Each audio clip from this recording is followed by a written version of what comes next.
오늘 이사야 30장에서 35장 굉장히 긴 본문을 이제 읽었습니다. 오늘은 이제 우리가 성경 통독을 하는 새벽으로만 따지면 이제 184일차 이제 반환점을 돌아서 이제 가고 있습니다. 이사야 선지자가 벗은 몸으로 3년간 이제 상징 행동을 이제 했었죠. 그래서 수치를 무릅쓰고 이러한 일을 하는 것이잖아요. 그러니까 지금 벗은 몸으로 이렇게 벗은 발과 벗은 몸으로 다니면서 상징 행동하는 것은 수치를 당한다는 메시지예요. 그 메시지를 통하여 지금 애굽이나 구스나 이런 지역의 세력들을 의지하는 것은 허망한 것이다. 그리고 그들도 그 수치를 당할 것이고 또 그들을 의지하는 너희들도 수치를 당할 것이다. 그것은 굉장히 부끄러운 일이 될 것이다라고 지금 이제 그렇게 상징의 행동한 것입니다. 하나님이 아니라 세상을 의지할 때에는 그곳에서는 생명이 없고 그곳에서는 방법이 없다는 말씀이죠. 그래서 30장 17절 말씀 우리가 한 절 읽겠습니다. 30장 17절 30장 17절 한 사람이 꾸짖은즉 천 사람이 도망하겠고 다섯이 꾸짖은즉 너희가 다 도망하고 너희 남은 자는 겨우 산꼭대기에 깃대 같겠고 산마루 위에 깃이 같으리라 하셨느니라. 아멘. 이 결국은 어떤 말씀이냐면 남유다와 백성들에게 임할 심판의 메시지, 예루살렘의 심판에 대한 메시지를 선포하는 내용이에요. 돌아오지 않고 경고를 무시하고 외면하여 돌이킴이 없으므로 이제 경고하시는 거죠. 그래서 심판의 메시지를 주십니다. 30장의 내용은 거의 31장과 거의 비슷하게 반복되는 내용입니다. 남유다가 결국은 애굽과 동맹을 하죠. 그래서 유다가 해야 할 일은 사실은 애굽의 군사력이 아니라 하나님을 의지하는 믿음, 그러니까 하나님을 의지한다는 말이 아니라 하나님만을 의지하는 믿음. 믿음은 그렇게 말해야 되겠습니다. 그래서 그 믿음이 필요한 것인데 그렇지 못했다. 그래서 아수르에 대항하기 위해서 그렇게 애굽을 의지하는 유다를 향하여 하나님께서 선지자를 통하여 이렇게 얘기하시는 거예요. 아수르의 침략이 있을지라도 예루살렘은 보호받을 것이다. 아주 엎드려지지 않고 보호받을 것이다. 그 이유는 참된 보호자가 누구인가를 보여주시기 위하여. 그러니까 참 그 심판의 그 묘한 그 부분이 있어요. 그래서 하나님께 심판하신다 그러면 뭐 그 길로 끝일 것 같은데, 근데 끝이 아니라 그 위기와 어려움 가운데도 건져주시는 타이밍이 있거든요. 그런데 그 타이밍을만 보면 어떤 생각이 들어야 되냐면 그때에 정말 보호하시는 분은 하나님이구나 하고 한 번 더 돌이킬 수 있는 기회일 수 있어요. 그래서 하나님께서 우리를 지키시고 보호하시는 것은 여전히 변함이 없으시구나 하고 그냥 그 자리에 머물러 있으라는 것이 아니라 진정한 보호자는 누구인지를 알았기 때문에 이제 그것을 계기로 하여 한 번 더 돌이킬 수 있는 타이밍이 또 우리에게 주어지는 것입니다. 그러나 돌이키지 않으면 어떻게 되겠습니까? 영원 심판과 멸망의 길로 결국은 갈 수밖에 없는 것이죠. 하나님께서는 어떤 분이시냐? 우리가 주일날도 그런 얘기를 했습니다. 성도의 삶은 그 전체로 회개의 삶이라고 말씀드리면서 하나님께서는 회개하는 자를 결코 외면하시지 않는다. 또 멸시하시지도 않는다는 것을 기억해야 한다 그랬습니다. 그래서 20절 말씀 한번 보시겠습니다. 우리 30장 20절 주께서 너희에게 환난의 떡과 고생의 물을 주시나 내 스승은 다시 숨기지 아니하시리니 내 눈이 내 스승을 볼 것이며. 아멘. 여기서 저 환난의 떡과 고생의 물, 환난의 떡과 고생의 물의 원인은 자신의 죄와 불순종, 곧 죄와 불순종 때문이라는 것입니다. 인생에서 환난의 떡과 고생의 물을 만날 때가 있습니다. 늘 말씀드리지만 그런 길들이 분명히 있어요. 근데 이 길에서 우리가 돌이킬 수 있는 것은 회개하는 것이라 지금 이제 모든 불행과 어려움들이 죄로 인한 것이다. 이제 그 얘기를 드리는 것은 아니고 우리의 인생 가운데서 분명히 나의 어떤 죄와 내가 불순종하여 하나님 앞에 온전하지 못한 것으로 인하여 환난의 떡과 고생의 물을 먹는 시간이 있다는 것이죠. 근데 그때에 우리가 가야 할 길은 뭔데냐면 21절의 이제 말씀을 한 번 더 보십시오. 21절 너희가 오른쪽으로 치우치든지 왼쪽으로 치우치든지 내 뒤에서 말소리가 내 귀에 들려 이르기를 이것이 바른 길이니 너희는 이리로 가라 할 것이며. 아멘. 내 뒤에서 말소리가 들린다는, 말씀하여 주신다. 이 길이 바른 길이다라고 얘기해 주신다는 거예요. 그러니까 우리가 돌이켜서 가야 할 길은 바른 길입니다. 바른 길. 그래서 그렇게 해서 바른 길로 가야 하고, 이제 오늘 결론적인 얘기가 35장에 나오는 거룩한 길에 대한 얘기로 연결되고 있는 것입니다. 하나님을 경외하며 말씀에 순종하는 것. 이 메시지가 지금 우리가 읽어오는 구약 전체를 통하여 주시는 어떤 좀 중대한 메시지일 것입니다. 그래서 하나님을 경외하며 말씀을 순종하는, 그리고 22절에 보시면 우상을 제거하고 믿음을 회복하는 것, 다 같은 얘기입니다. 그래서 하나님 주시는 것은 23절에서 26절에 걸쳐서 나오는 온전한 회복에 대하여 주시는 말씀이 있는 것이죠. 그리고 23절, 24절에 보시면 하나님과의 관계의 회복을 통해서 우리가 누리는 것이 뭐냐, 우리가 가야 할 길을 걸었을 때에 받고 누리는 것이 무엇인가. 그것은 바로 풍성한 결실과 수확이요, 그것이 풍요를 누리는 방법이다. 지금 계속 그 얘기입니다. 그래서 이사야서에 보면 아주 주옥 같습니다. 주옥 같아요. 그래서 이사야 선지자는 시인이에요. 노래하는 사람이. 그래서 어떻게 이런 표현들이 이거 억지로 지어내서 나올 수가 없는데 이런 표현들이 어디서 이렇게 나올까?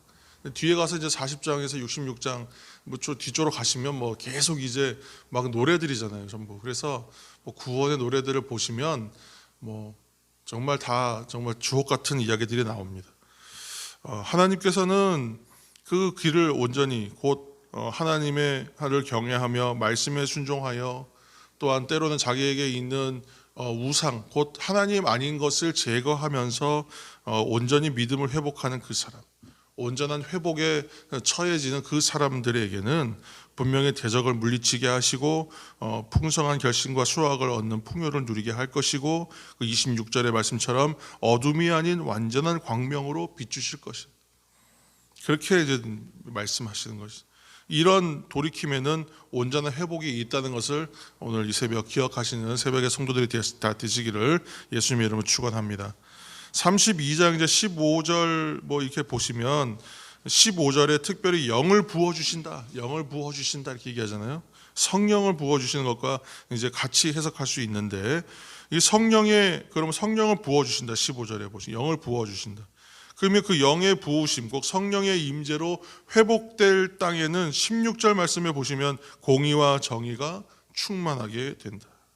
성령으로 온전히 회복한 백성은 먼저는 어떻게 돼요? 하나님 나라를 사모하는 마음이 그들 가운데 생기고, 그리고 실제로 하나님 나라를 살게 됩니다. 우리가 그 하나님 나라에 대한 얘기들도 우리가 굉장히 많이 해왔는데, 하나님 나라에서의 누리는 큰 특징, 하나님 나라의 특징은 평안과 화평이에요. 평안과 화평은 조금 다르게 우리가 해석했습니다. 보시면 그 평안은 우리 안에 주시는 어떤 복됨의 상징과 의미라면, 화평은 뭐예요? 내가 도무지 평안할 수 없고 그러니까 평화할 수 없는 존재들과 함께 맺어지는 그 화목의 관계, 화해되는 관계를 말하는 거잖아요. 그러니까 이때는 우리가 제일 어려워하는 것 중에, 여러분, 우리가 신앙생활하면서 제일 어려운 거, 말씀 가운데 제일 어려운 말씀 중에 하나가 원수를 사랑하라 이런 말씀이잖아요. 그런데 그 하나님의 영이 임하셔서 이 땅에서 하나님 나라를 사모하며 하나님 나라를 살며 하나님 나라를 사는 자들이 받게 누리는 그 평안과 화평을 누리게 될 때에, 그때에 그러면 원수가 있겠습니까? 하나님의 복됨이 온전히 임하시면, 그렇게 평안과 화평이 임하면 그런 관계들도 다 없어지는 거예요. 다 화해의 관계로 변화돼요. 하나님과 누리는 그 평안의 관계, 화평의 관계가 얼마나 큰 복이고 강력한 은혜인가, 그것을 깨닫게 되는 것입니다. 그래서 32장 18절 말씀 한 절 있습니다. 32장 18절 말씀. 18절, 내 백성이 화평한 집과 안전한 거처와 조용히 쉬는 곳에 있으려니와. 아멘. 이 하나님의 백성됨의 자리, 복됨의 자리로 나아가면 결국 여기 이 자리는 누구도 빼앗을 수 없는 안전함의 자리. 인생은 하나님 나라, 완전한 영원한 하나님 나라에 우리가 들어가기 전에는 인생에는 여전히 시련과 어려움이 있습니다. 19절에 보시면 바람도 우박도 시련, 고난, 그런 어려움들이 있습니다. 그러나 하나님과의 관계가 회복된 백성들이 누린다는 거예요, 지금 이 얘기는. 그러니까 이게 무슨 얘기인가 잘 생각해 보면 우리의 현실 가운데는 계속 어려움과 문제가 있어요. 이것이 무엇인가, 이 일이 왜 일어나는가 하는 일들이 계속 일어납니다. 그러나 하나님과의 관계가 회복되어 있으므로 내 마음은 평정을 잃지 않아요. 금세 다시 회복의 자리로 나아갈 수가 있어요. 왜냐하면 그 사건과 일들과 그 어떤 과정들이 다 해석되거든.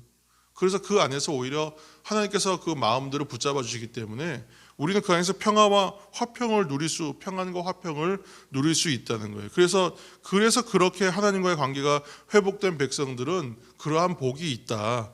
그러면서 이제 20절 말씀에 보시면 모든 물가에 씨를 뿌리고 소와 나귀를 그리로 모는 너희는 복이 있느니라. 그렇게.